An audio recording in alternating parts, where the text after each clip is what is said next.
उनका भगत हूं तो खबरदार उसका अकाउंट नहीं लेना, हमारे पेश कर देना। तो पुण्यात्मा एक भगत बता रहा था कि मेरी रात्रि के समय मैंने सपना आया और दो आए इसी बूढ़ी बूढ़ी शक्ल के और पकड़ कर मेरी बांह, चल तेरा टाइम हो लिया, पूरा टाइम हो गया तेरा समय, मुझे ले गए ऊपर।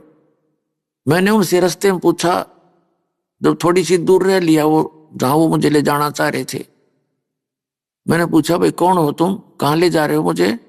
कि हम हैं यम के दूत और पहले ले जाओगे तेना धर्मराज के दरबार में और फिर जैसा आदेश होगा फिर हम तेरे को वहां छोड़ देंगे। ने बोला यम के दूत और महाराज थारा के मेड़ भाई, तुम तो मुझे ले जा नहीं सकते, तो तुम्हें पता है मैं कबीर साहब का भगत हूँ, ऐसे नाम ले रखा है मैंने, मैं कबीर परमात्मा का बच्चा हूँ, तुम नहीं ले जा सकते मुझे। वो बोले चाल चाल सीधा था ना तो न गट देंगे बात। ने बोला मैं गुट्टम गुट्टा उनके साथ छुटाने लग गया, वो छोड़ने के ऊपर दोनों खूब खुच्चम खुच्चा हो गया हम तीनों जने। तो वो तगड़े थे, मेरा भी कई मार गए, मुझे खड़ा कर लिया।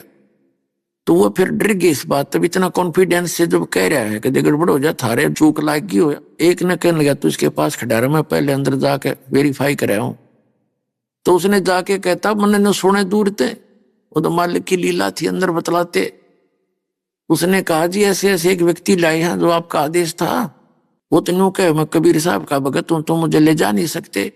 ये बात कहने दे उसने फट दे वो फाइल खोली उसकी, ने बोला नकम्मे यू नहीं है, वो दूसरा है इससे नाम का, और पटको इसने मरवाओगे मन्ने भी। तो वो यूं कहता सुने तो मन्ने भी मरवाओगे न, छोड़ का तुरंत बाई इज्जत। तो जब वो वापस आए ने बोला छोड़ दे बीमारी ने, बोला ऊपर तो पटक दिया बरे बेटा ने ऊपर से और इज्जत तो इकड़े छोड़ने थे। बोला ऊपर तो पटक दिया, नु आऊ मैं सबकी लेनता, और नीचे आया जब एकदम नु आँख खुली मेरी, उठा तो मेरे हाथ पैर काम नहीं करे, सारा शरीर पसीना पसीना। जब मैं ठीक ठाक जाग जाता तो मेरे नो सोचूं सपना है यो, मेरा 10 मिनट के बाद तो मेरे शरीर हरकत में आया था, ऐसी स्थिति है।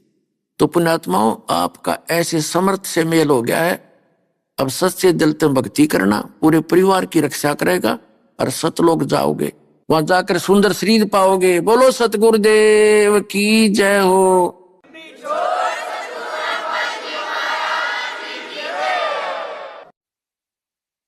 परम पिता परमात्मा पूर्ण ब्रह्म सारी सृष्टि के रचनहार कुल मालिक कबीर परमेश्वर जी, अल्लाहु Akbar, great God, complete God Kabir परमेश्वर जी की असीम रजा से आप पुण्यात्माएं सत्संग सुनने के लिए उपस्थित हुए। मानव जीवन का मिलना अति दुर्लभ है। पुण्यात्माओं आध्यात्मिक ज्ञानहीनता के कारण हम अपने मानव शरीर को, इस मानव जीवन को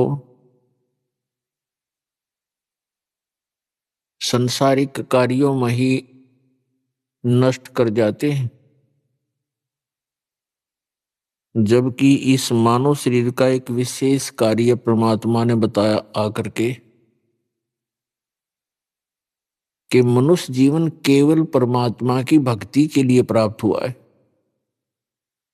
यदि आप जी परमात्मा की भक्ति करते रहोगे तो आपके सांसारिक कार्य भी उस गॉड पावर से,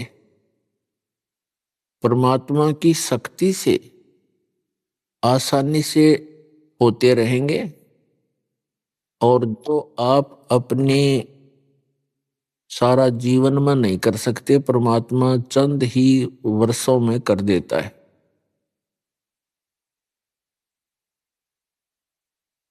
चाहे पृथ्वी का राजा हो, कितना धनी व्यक्ति हो,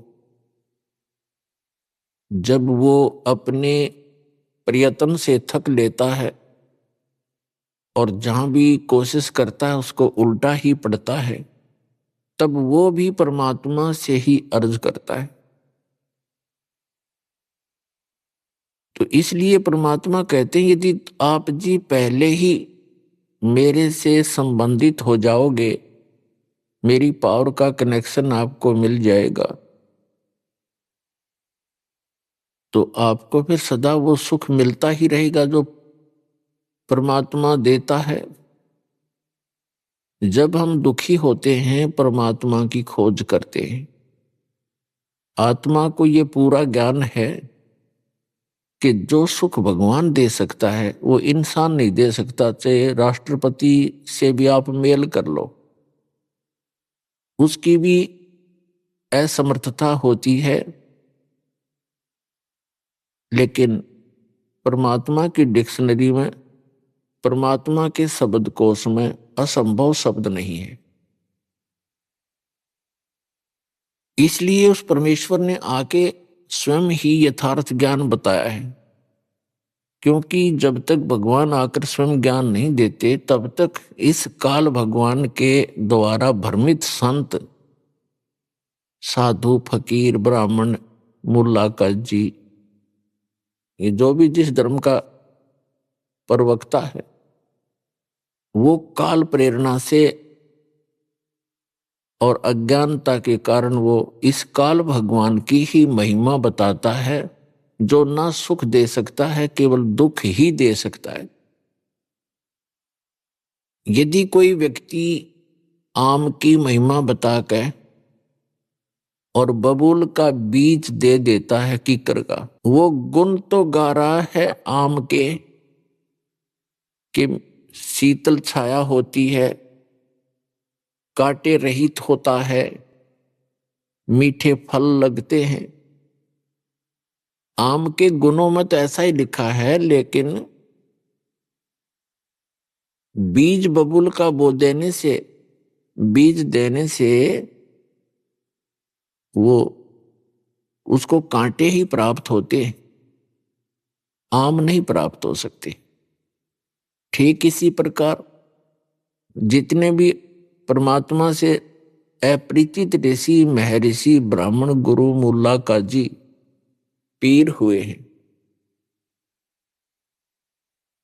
वो चले तो थे आम की खोज में, लेकिन काल प्रेरणा से प्रेरित ये अन्य ऋषि महर्षि मिल जाने से उन्होंने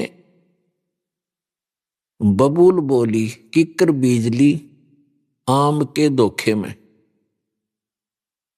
तो पुण्यात्मा वो किक्कर इतनी बीज दी कि इस दास के लिए उन सब को साफ करना कठिन हो रहा है। अब हमें उस आम की महिमा का पता चला। अन्य संतों ने जो जानकारी दी, उनका इतिहास, उनका अनुभव, उनके प्रवचन सुने और पढ़े, तो पता चला कि वो गुण तो गाते आम का और बीज बो रखा है बबूल का, तो उनके अनुयायियों को सुख हो ही नहीं सकता। वो पूर्ण परमात्मा की महिमा, सत्य पुरुष, अमर पुरुष, अकाल मूर्त की महिमा सुनाते हैं, लेकिन जो मंत्र है, नाम है, वो बीज है, वो बबूल का दे रखा है, वो काल की साधनाएं कर रहे। तो बबूल बो के आम की इच्छा रखना भी मूर्खता है। आम का बीज बो के और फिर उससे हम आस्था बनाएं कि इसके आम लगेंगे, तो लगेंगे ही लगेंगे। तो यथार्थ भक्ति जो है, सत्य भक्ति, सत्य ज्ञान, वो तो है आम का पेड़,